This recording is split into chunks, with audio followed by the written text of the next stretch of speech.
તરફ કામરેજ તાલુકા પંચાયતની ડુંગરા બેઠક બિનહરીફ જાહેર થઈ છે। હરીફ ઉમેદવારોએ ઉમેદવારી પરત ખેંચતા બેઠક બિનહરીફ થઈ છે।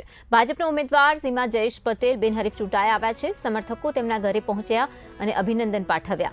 એકબીજાને મોઢું મીઠું કરાવી ભારત માતા કી જયના નારા લગાવાયા।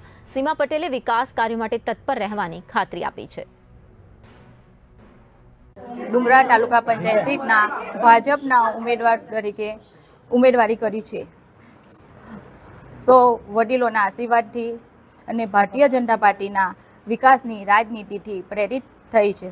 મારા પ્રત્યક્ષના ઉમેદવારો પોતાનો ફોર્મ તરત ખેંચતા હું બિનહરીફ વિજેતા જાહેર થઈ છું, જેમાં મારું સમગ્ર પરિવાર, આપ સૌનો સમર્થક, ગામના વડીલો, પાર્ટીના આગેવાનો, અમારા સમગ્ર વિસ્તારોના લોકો તેમજ તાલુકા તથા જિલ્લાના પ્રદેશોનું શિષ્ટ નેતૃત્વ કે જેમણે મારા પર વિશ્વાસ મૂકીને આ લોકશાહીઓમાં ખૂબ જ અગત્યની એવી તાલુકા પંચાયતની સીટ પર મને સેવા કરવાનો મોકો આપ્યો છે।